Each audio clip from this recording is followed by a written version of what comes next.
Hey everybody, what's going on? We are back to give you a double review episode of The Amazing Race, episode 3 and episode 4.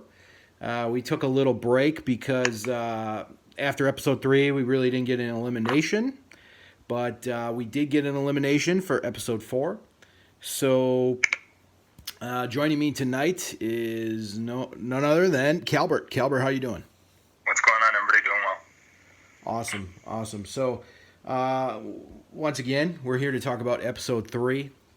And I think the best way to start that off was to kind of talk about the first Vietnam episode. And we started off with a roadblock. Or, no, I'm sorry, a detour. There was 2 challenges. There was the dance challenge where you had to kind of wear like I don't even know what it's called, whatever that hat is called. It just reminds me of the Mortal Kombat fighter Raiden. You know, Raiden has that hat. You know, that's what it reminds me of. But you had that. You had to put that suit on that lit up in the dark. So I imagine that couldn't have been easy. But you had that dancing challenge. And you had the fishing challenge, and it seemed like more teams chose the dancing challenge. Right, which I agreed with. I know we kind of talked a little bit about via text about which one we would have done. I thought by doing the dancing challenge, I thought that was the right decision because the dance didn't look too terribly difficult. Now, having said that, I didn't realize how hot it was going to be, and that they would have to wait outside for after once a team screwed up, they'd have to wait outside and wait to try it again. But it didn't look too complicated, so I didn't fault anybody for doing the dance challenge. Yeah, right. I think it was if you were good, you're good at coordination, you're good at remembering, your memory's good. I think that you would have done all right. You would have done all right at this, and it wasn't too hard. But I mean, some teams did struggle with it. You had surprisingly, you had the Afghanimals. They struggled with it quite a bit. Then you had Chris and Brett. Obviously, they had to switch because they struggled so much with it. But even like. Rachel and Alyssa, like they struggled quite a bit with this one, So, I mean, Beck and Floyd nailed it. I thought they did a really really good job. I think even Nicole and Victor did really good, and Colin Christie had a pretty good run with it. I think some of the other teams it probably took them like maybe 10 times at most. Probably not that much, but. I think the Afghanimals, man, they must have did it like, 21 times, I think it was? Yeah. That's insane. Yeah, over 20, which was ridiculous. And at one point, I mean, it was literally just them. So I'm looking at the screen going, why even bother standing outside? There's no point. It's just us. So, I mean, and I think that was the thing that everybody was kind of forgetting was that even if you got the dance portion of it down, the person in charge of the dance was all about energy, and even if you're sweating bullets, he didn't care. You had to smile. You had to show that like you were having fun, right? Right. So I mean that even though we know that about challenges like this, sometimes that there are people that are like that they are sticklers for this is how this has to be done. You're not going to be able to just, stick tape on something and, it's going to be fine. But they got through it. Yeah, Although they did. They were going to it. Give them credit. I think they were I mean, were they? No, they were not last place going out of there, but they were pretty close. I mean, they were pretty close. I think. Right. I mean, yeah, a very head-scratching decision from Chris and Brett to do the dance challenge. I thought the fishing was, I mean, you got to look at it. They're the oldest team now, right? I mean, the 2 other ones were eliminated. So now Chris and Brett are the token old team now. So, they should have done the fishing challenge, in my opinion. But let's go to the fishing challenge because there's a lot of stuff to talk about there. So there's this gigantic swimming pool that is filled with. I mean, I don't know what prawns are. Prawns saltwater or are they freshwater? I don't even know. I think they're saltwater, right? I believe they're saltwater. Yes. Okay. So you got a giant swimming pool on in Vietnam filled with salt water where you can catch prawns and eat them for dinner. So that's kind of an interesting concept. Like I was talking to my wife and I was saying, oh, hey, that'd be a fun Friday night, you know? Why not? Right. Why not? Something different. But yeah, so like you're catching the prawns. Obviously, whenever you deal with a challenge like this, you're really at the mercy of the fish. You know, you're at the mercy of them. So like you could get a bad spot and they're not, catching, or you can get a good spot where you're hitting, all the time. So it was a risky challenge. I'm not gonna lie. Like the dancing challenge, I mean, if you can do it, do it. But at the same time, if you did the prawn challenge, you would have just have to hope that, oh hey, they're gonna bite right away. So. I think okay. So your team, the team that you picked to win it, Tyler and Corey, they had some issues with this. They were there for a long time. It seemed like they would maybe get one, and then they would be waiting, for a long time to get their second one and third one, And so we saw them, they were struggling with it, and I'm kind of shocked. I'm actually shocked that Tyler and Corey did not do the dancing challenge because I feel like their personality would fit that more. Like they're more like happy-go-lucky. I thought, maybe they would try the dancing challenge, but they did. I think they mentioned that their previous season, they didn't do so hot in it, so they kind of wanted to stay away from that. So that's understandable. What was your thoughts on them choosing the prawn challenge? Well, I guess, and I learned something while I was watching too, because I didn't really actually. I mean, I know prongs can be big. But you can get it's kind of like gnocchi, right? Where you can get big pieces of gnocchi or really, really small pieces of gnocchi. But the prongs that they got, they were big. They were very, very large. And then so once you actually got one, then you had to try and take the prong off the line without getting scratched or bit or anything like that. So I mean, I thought if nothing else they were going to move, and they didn't move a muscle. Once they sat down, that was it. That's it. This is our spot. We're claiming our spot. We're not going to move. And I think that for the teams that did the fishing challenge, I think some of them forgot like how many they actually had to get. Mm-hmm. Because they went nuts when they got one. Well, yeah. It looked to me, I mean, without knowing, but it looked to me like they were there for at least a couple hours. And at certain points, there would be teams that were there that had one, if they were lucky. So, but then it seemed like they every team that stuck with it, eventually, it seemed to work out better for them. Like once they got one, okay, I think I got the rhythm down now. But I thought, yeah, I agree. I thought that was interesting. I really thought if nothing else, they were going to move. And my team, they like doing fun dances and stuff like that. So I was surprised that they stuck with this too. So. Yeah, it was surprising. It was surprising how many teams didn't pick the fishing challenge. You had obviously Corinne and Eliza. They did the fishing challenge. They did it actually pretty quickly.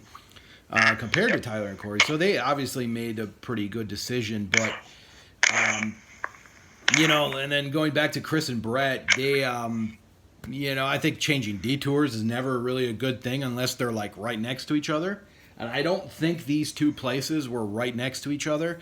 So I do think this was I think Chris and Brett probably should have did fishing right away. But, that really hurt them. And, for an older team, you really can't make mistakes like that. I mean, we've seen it so many times, like the older team will go out because of something like this. So that hurt them. Right. And lucky for them, they didn't get eliminated. Yeah. They were very lucky that when they crossed the mat, they didn't get eliminated. Because in the following, I mean, I'm not going to try and jump an episode, but obviously, as we know from Amazing Race history, when you don't get eliminated, when there's a non-elimination, the team that finishes last has to do a roadblock afterwards. Yeah. You know, they basically have to do essentially 2 challenges, and sometimes that additional challenge may be hard, you know, for them. So they got very, very, very lucky. And it seemed to me that Brett was like, they tried. I think they maybe did like 2 steps of the dancing and went, screw that, we're changing. Mm-hmm. So yeah, like, it's enough to turn the lights off and go, okay, that's it, we can't do it. You know. So I agree with you. I thought that was interesting, and they were very, very lucky that it didn't cost them. Well, I think even Chris mentioned, like, we got to make better decisions. Like I think he kind of realized, like, okay, this is not our skill set. We gotta start picking stuff with our skill set. I mean, obviously, you take last on an episode, you see your life flash before your eyes in a race, literal speaking, you know. But like, if you see that, you know, you're probably like, okay, it's like we can't mess around. Like, we got to think about this thoroughly, and we got to take the best path. You know, we can't just go off and do our own thing. So after the fishing and dancing challenge, after everybody kind of finished those, we went to a karaoke place. I don't know if this were a karaoke bar or just a karaoke hangout or whatever, but Floyd got there first. He did the challenge and nailed it first try. I mean, they basically just, you know, they did this whole leg just perfectly. You know, I think, you know, they did perfectly, and you know, Nicole and Victor did it really well too. You know, so they're raising, you know, they're rising for sure. And Floyd said that too. Floyd said during the karaoke, he said the best thing that happened was that there was absolutely nobody around me. So I don't remember exactly how much time he said he had, but like, he gave himself like at least 20 minutes to just go through the music video and fast forward, rewind, pause, you know, to make sure that and that's what you really needed to do, you know, and that's where I thought that the teams that didn't do that, like Leo and Jamal, were just like, screw it, I'll just do it, I know it. And even the judge was like, are you sure? Because you just kind of got here. How hard can it be? It's karaoke. I'm like, but it's karaoke in a different language. And the one thing that we know about this show in particular, if you mess up another country's language, they will let you hear about it. You know? So, yeah. And everybody that did that learned real quick, oh, okay, it's not as simple as just like, I can sing Sweet Caroline being drunk, you know, or whatever, you know. Right. It doesn't matter. So, I mean, that now, granted, anybody that did that went just like, oh, screw it, it's karaoke, no big deal. Right. By the second time, they pretty much got it. So, I mean, I guess I could see it, but if I'm Floyd, you're exactly right, man. They played that to a T spectacularly. You know, and that's the thing, like, especially for me, and I'm not the greatest singer either, but, you know, if I'm going to give myself 20 to 25 minutes of an advantage, I'm going to take advantage of it, you know? Yeah. So that way I sound good, and, you know, I can at least make it look like I'm trying, you know? So... Well, yeah, I think that, like, Leo and Jamal, like, that was crazy how he just comes in there and he thinks he's going to get it the first try. He's like, I don't even need to practice. But, right. You know, I think that's an interesting, you know, that's kind of what they've been kind of doing. They've been doing a lot of, you know, real aggressive moves. I think that was pretty aggressive, you know, like, but obviously it didn't work out for them. And, you know, they were lucky, you know, Chris and Brett were so far behind. But what was the team? I think it was Corinne and Eliza who were going la la la la la, like really really loud, like, yes, oh my gosh. Yeah. Jeez. Yep. So yeah, that's really it. I mean, that's really it about this episode. I mean, we had Chris and Brett come in last. They made the one mistake that cost them in this leg.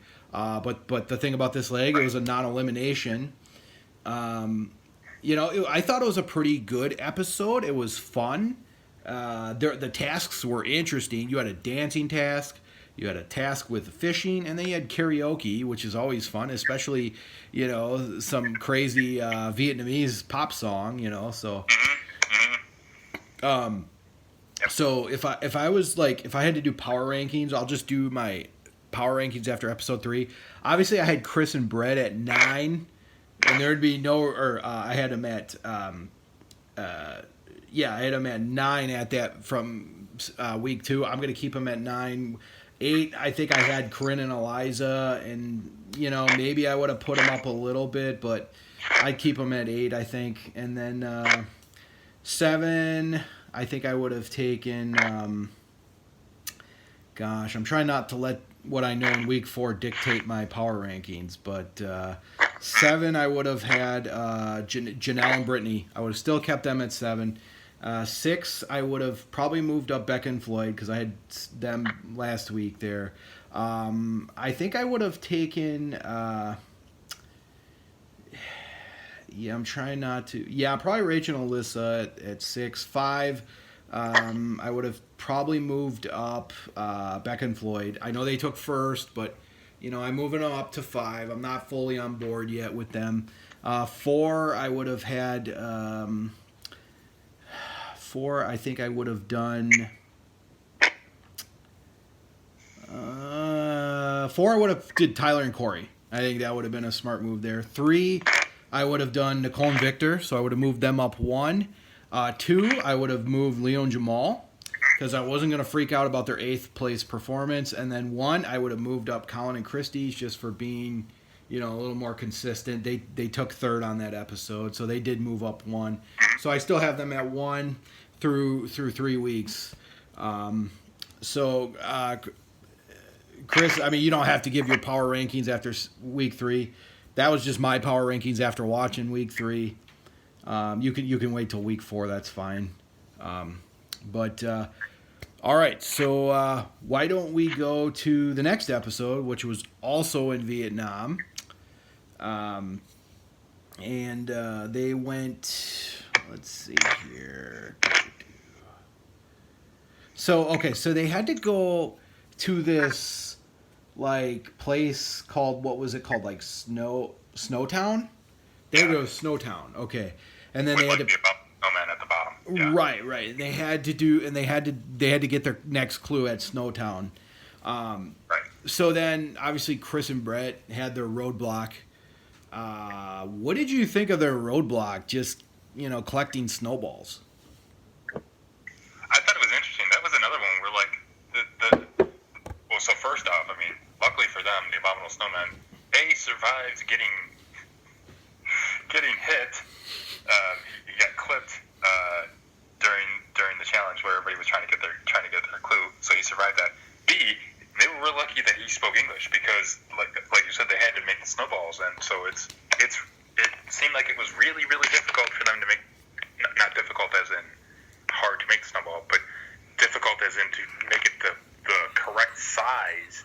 And luckily, the Abominable Snowman guy spoke English, so he's like, no, bigger, tighter, no, smaller, shorter.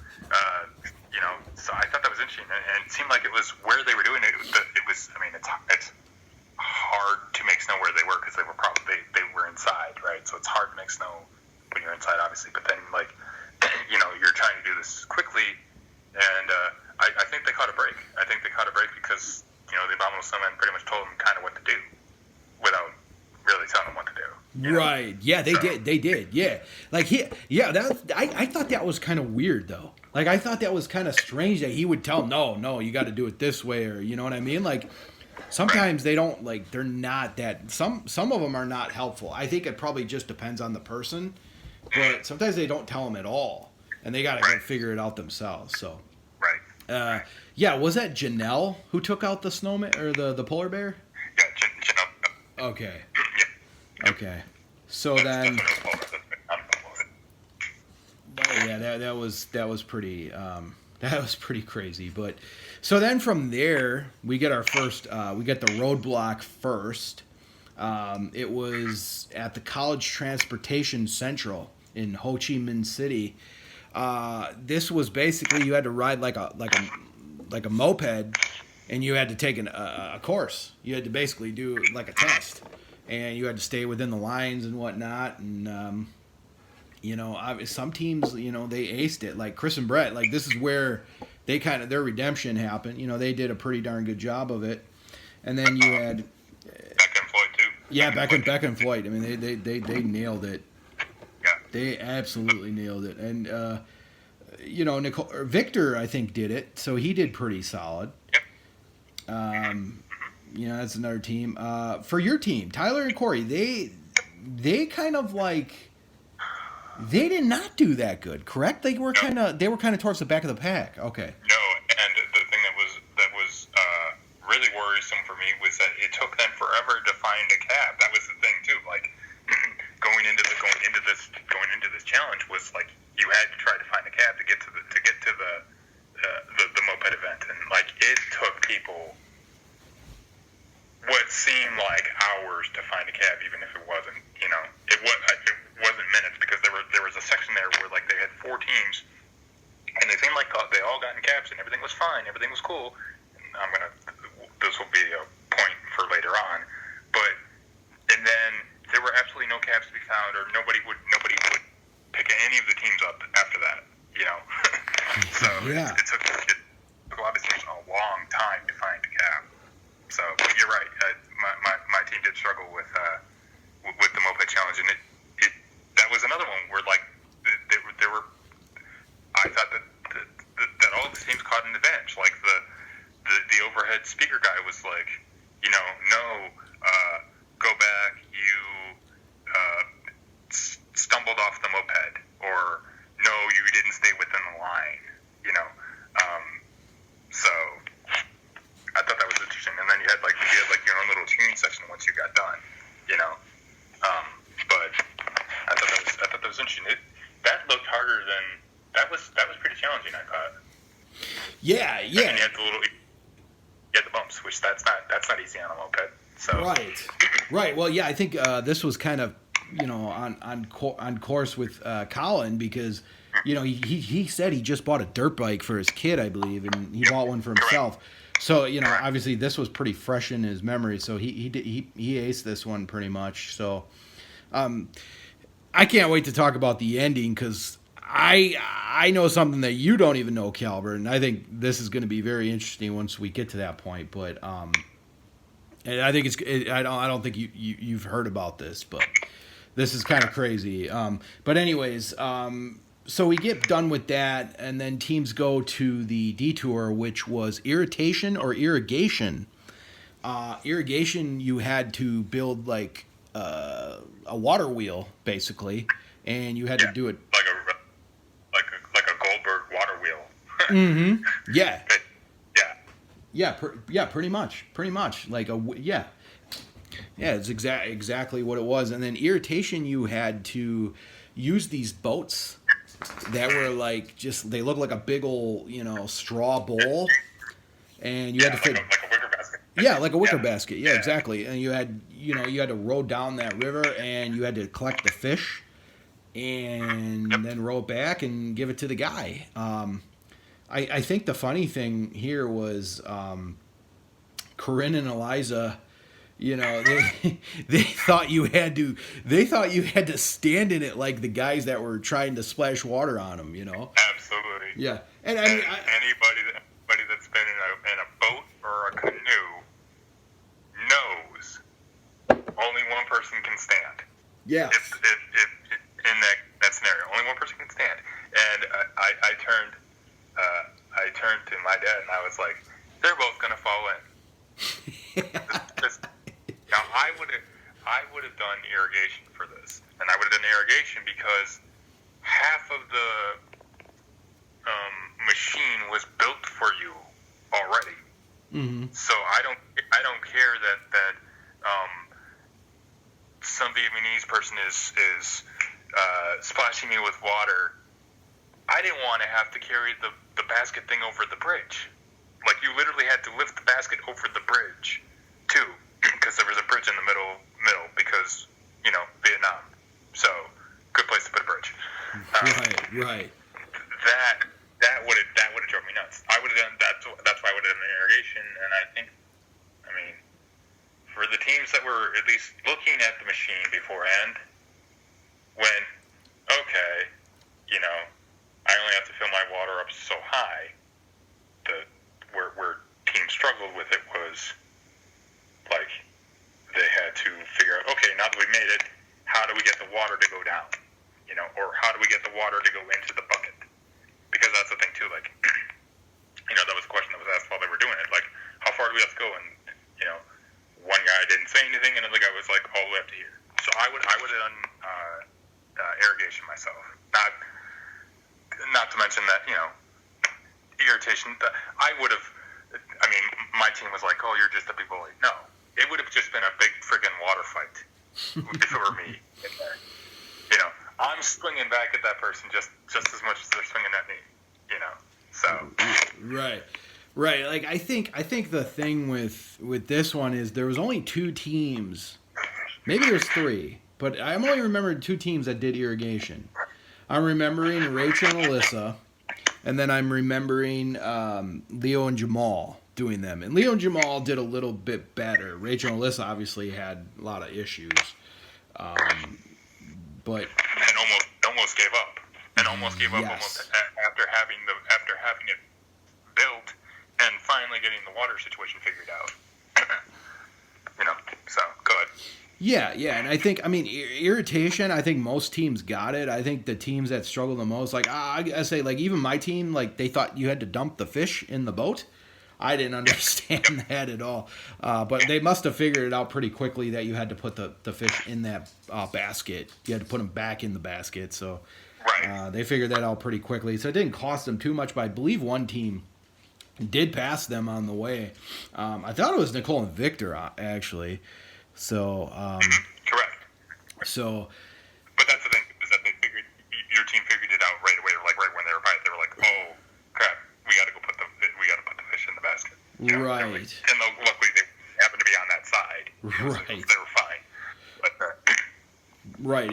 Exactly. So then we get we kind of get Rachel and Alyssa kind of versus Corinne and Eliza, because Corinne. Or maybe it was Eliza. Eliza struggled with the moped. She just struggled. Just could not get it. Irritation, they didn't exactly have a smooth, run there. They fell into the river and whatnot. So that was kind of crazy. But, I mean, relatively speaking, they weren't that far behind Rachel and Alyssa. So that was kind of crazy. So here's where the episode gets kind of interesting. There was a lot of shuffling. And not a lot of moments where you kind of wonder, why would this person take this place if we just saw him here? Well, to answer that, there was an unaired head-to-head that did not get shown. For whatever reason, they did not show this head-to-head. But it's been announced that they had an unaired head-to-head. I don't know why they didn't do it. Maybe they thought there was too many tasks in this episode. I don't know. But apparently the unaired head-to-head, and, we saw the head-to-head last year. The unaired head-to-head was badminton. You played badminton. Looks like it would have been...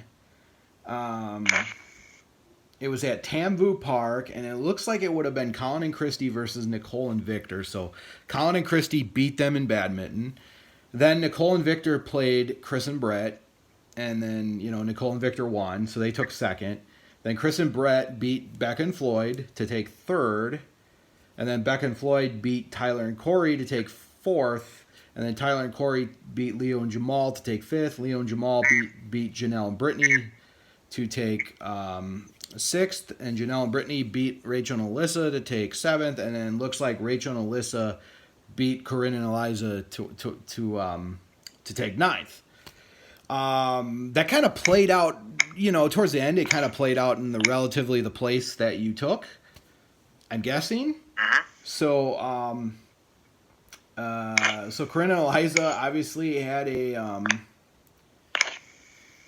obviously they had a, yeah, I don't know how Amazing Race editing did that. I don't know how they were able to do that, but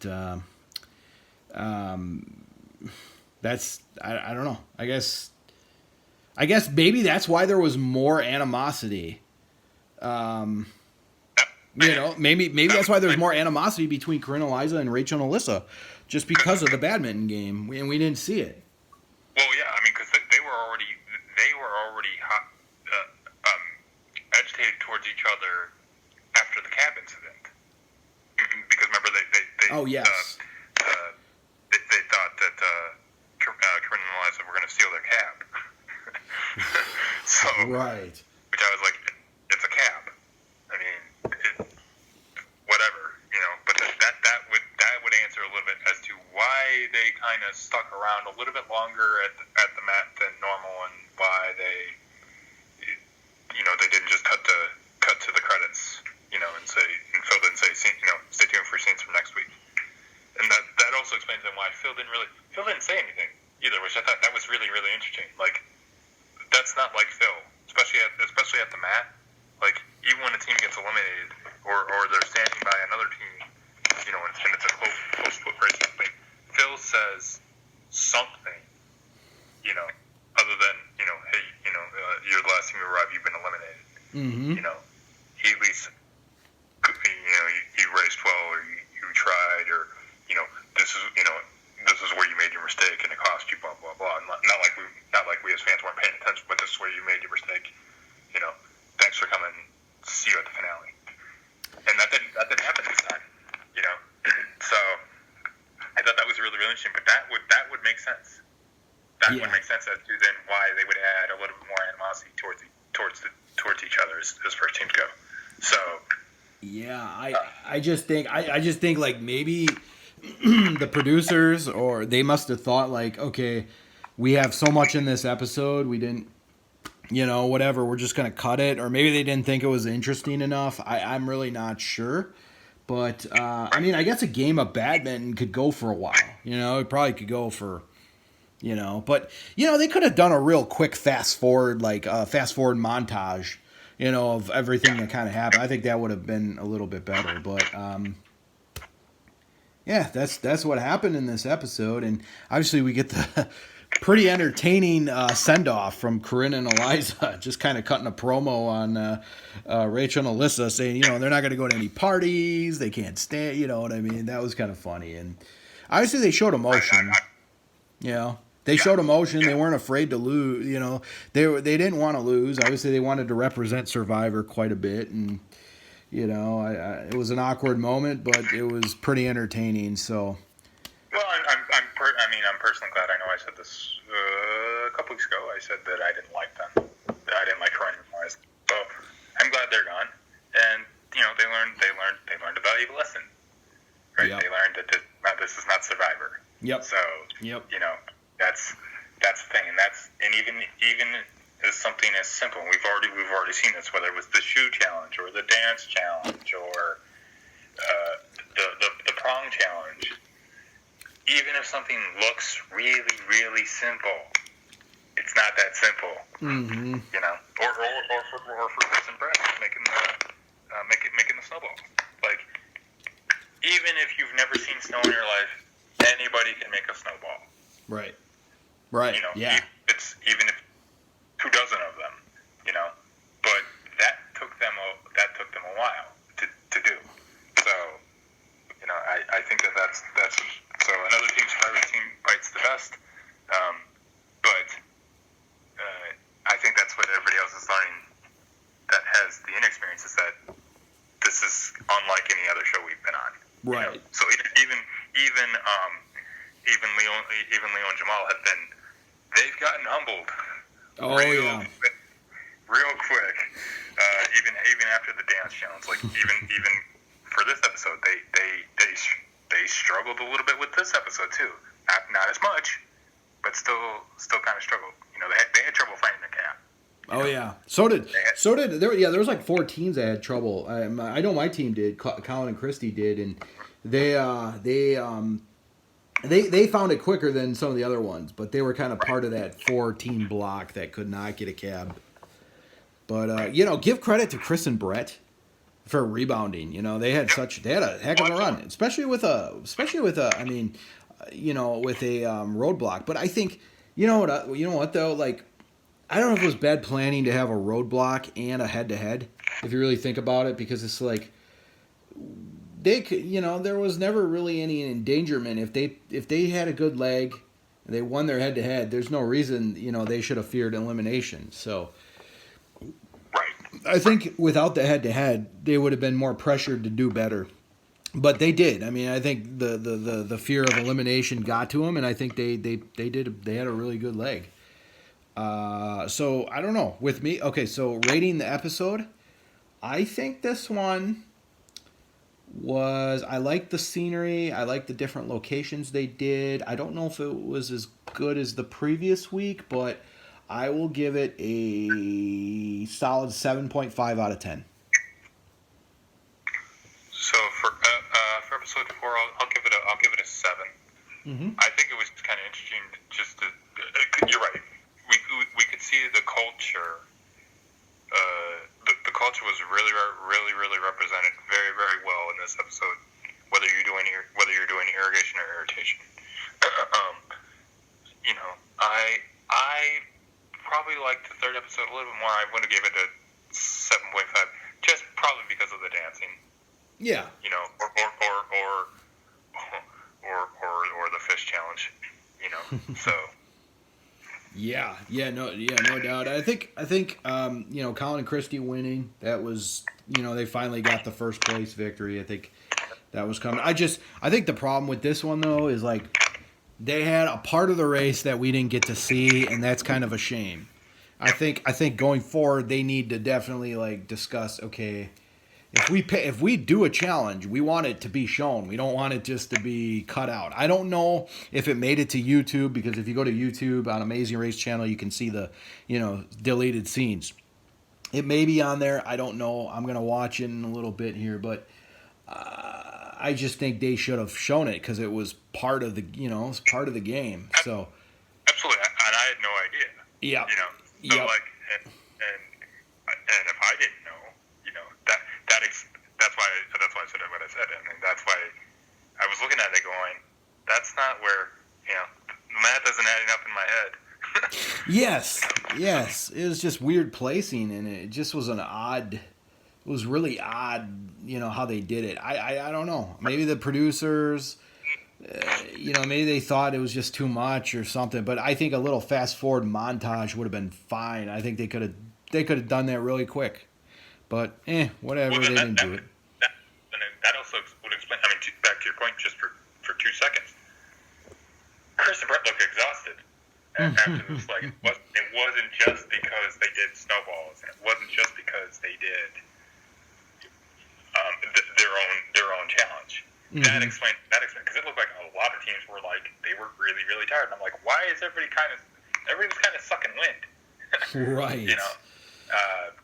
When they got to that, I'm like, why is everybody that answers a lot? I mean, don't get me wrong. I mean, lifting the basket would have been difficult. It would have been heavy. Mm. But nobody should be sucking wind at that point when they're going to the mat. I mean, yes, you're going to be breathing a little bit heavy because you're running, but not to that point where like you got hands on your knees going, crap. I'm right. really, really tired. Right. So. Right. No. Yeah. Definitely. So, all right. So that brings us to our final segment of the week, which is our power rankings. I'll go first, I guess, this week, and then you can hit it with the next two. So my 9th place team. This one's tough. This one's really tough because Chris and Brett had such a good week. But I don't know if this is just like, okay, hey, we survived death. Are we a good team now? Or is it just like a one week thing and it's not going to last? I don't know. But I'm going to actually go with Janelle and Brittany. I'm going to go with them for team. Yes. They took 7th place in week 4. So I'm gonna put them at my eighth. Yeah, I'm gonna pick them 8th. I'm gonna pick them 8th. Who's your 8th, and then you can start off with the 7th. I had Rachel and Eliza, and I had Rachel and Eliza just because they struggled so much with their guys. I agree with you with Chris and Brett, by the way. My 7th is the cousins Leo and Jamal. I mean, neither. They're in a little bit of trouble, and it's more than just them arguing with each other in the cab. Something ain't right. Now, they're a good enough team that they can. I expect them to be towards the top again of my power rankings next week. Mm-hmm. But something ain't right, and it's more than just them being cocky at the karaoke challenge or the irrigation challenge. Something they struggled with the cab. I mean, luckily they eventually got one, but they were one of the last ones to get a cab also. So I'm concerned for them, but I got them at 7. All right, yeah. I mean, I know you're surprised by my eighth place pick, but Janelle and Brittany, they just haven't shown me anything. Like their four finishes are 8th, 5th, 6th, and 7th. Like I'm not impressed by them. And if I'm doing power rankings, and heck, you know how this game goes. Anybody can really get eliminated. Right. So I mean, they could survive for a long time, and but I just think overall they're my 8th place team. 7th, this one's tough, and I know Chris and Brett did so good, but like I'm gonna put them at 7th because I don't know if I'm necessarily buying them being a good team just because they got a 3rd place finish. So, I'm gonna put them at 7th. I'll start off 6th, and then you could do 6th and 5th. But my 6th place team, I'm gonna go Rachel and Alyssa, and they're obviously they're not the last 2 weeks they have not done well, and I gotta move them down. They're starting to lose their touch, so I'll put them at 6th. Who is your 6th and 5th? My 6th is my team. They are doing enough to survive and advance, and at that point, we're kind of at the point now where they are surviving and advancing. Now, I am not happy with how they have started the legs of these last 2 episodes. They haven't done well. If I could have, I would have thrown a chair at my television and said move during the fish challenge. But that's where I got them. I'm waiting for them to show who they are, really. I mean, realistically show who they are, and they really haven't done that throughout most of the show. Now, yes, they did have a 3rd and a 4th, but they haven't hit the top spot yet. So that's where I got them, and then 5th I have your team, Colin and Christy. They are very, very consistent.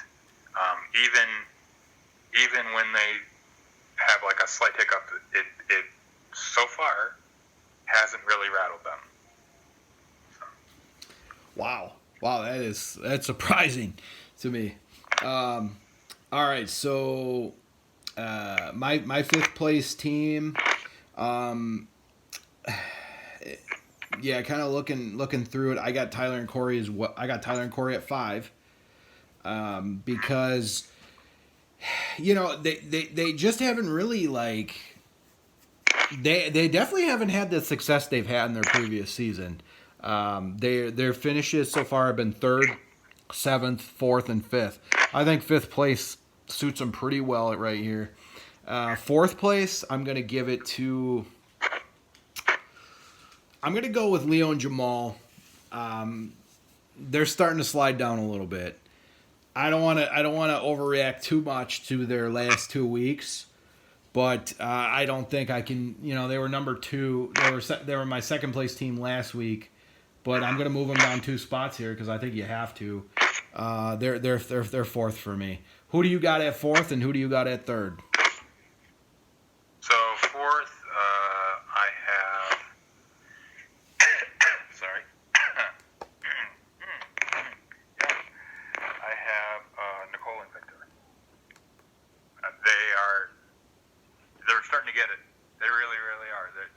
starting to figure out this game. They are at the top of the leaderboard almost every single week. It's a little early. We're only 4 episodes in, but the way that, and of course this can change week to week, but they are very, very consistent, and that's what you want to be. So that's what I have. And then go ahead. Oh, yep, it's your third place team now. And then my third place team is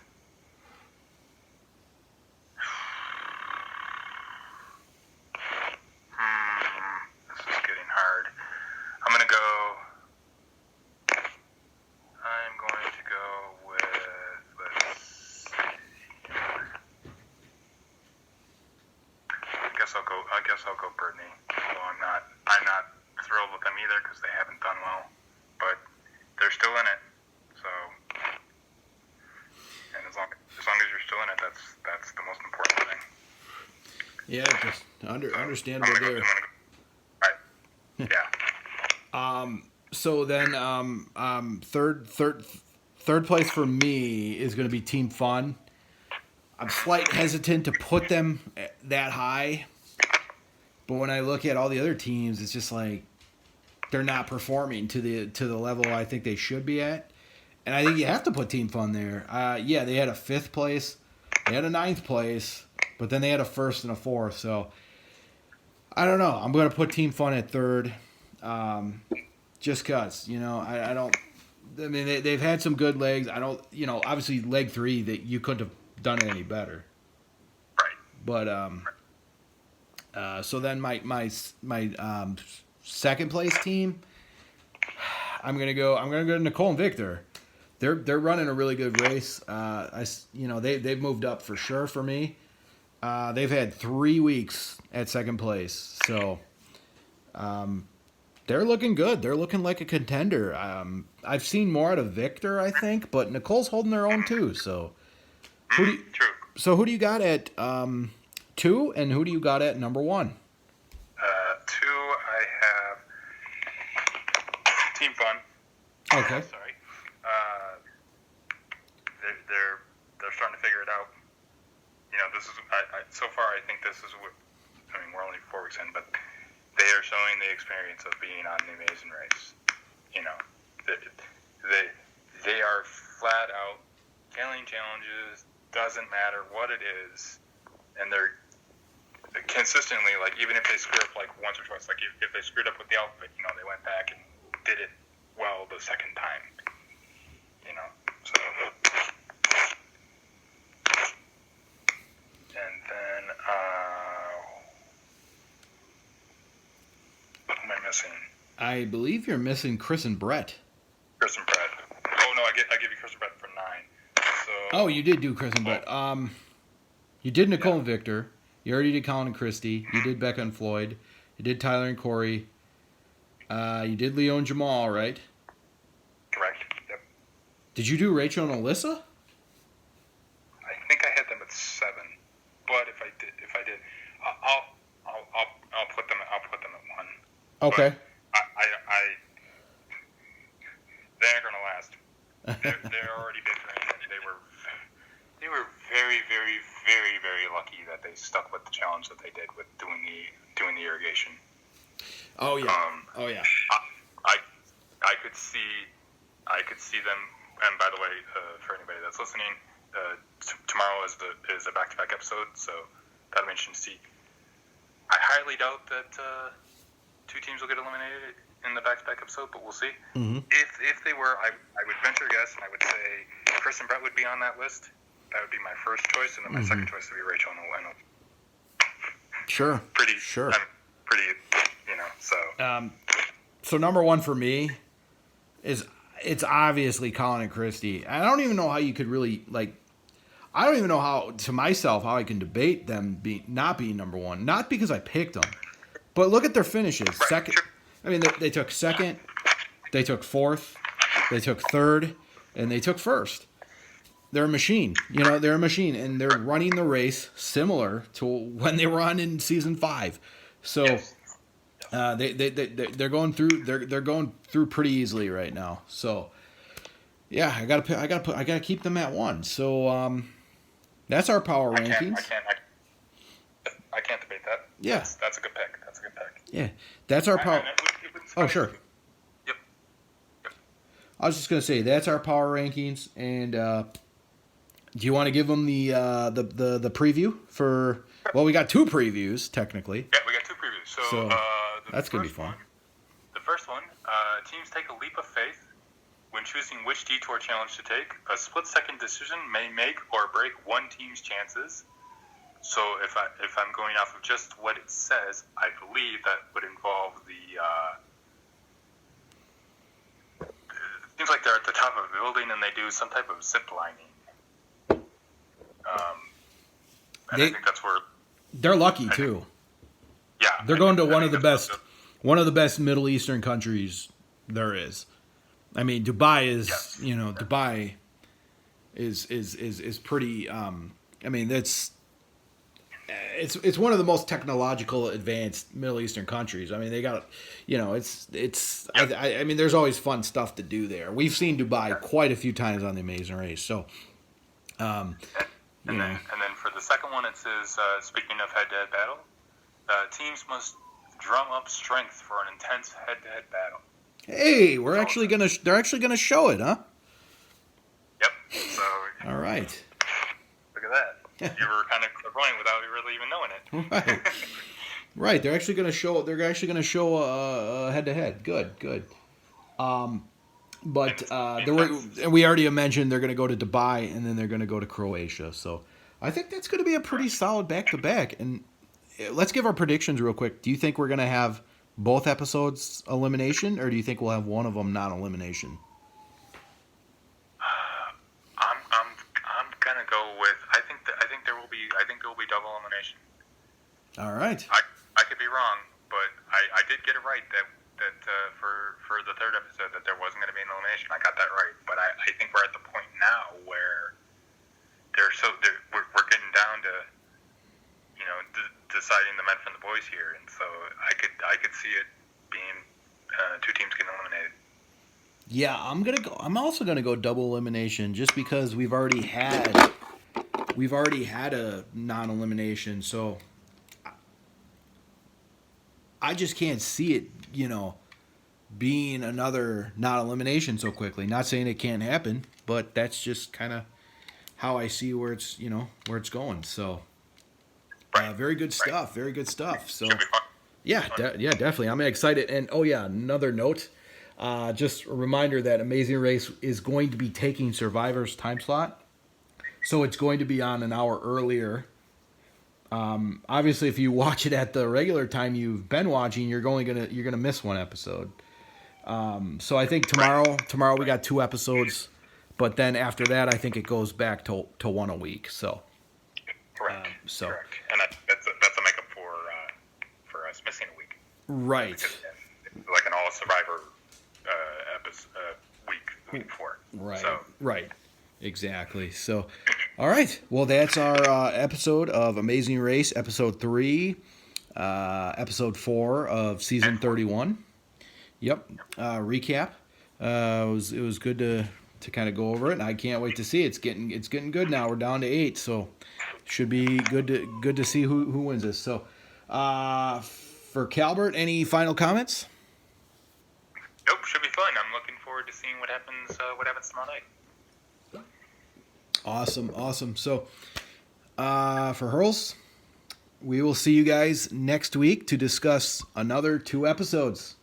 See you later.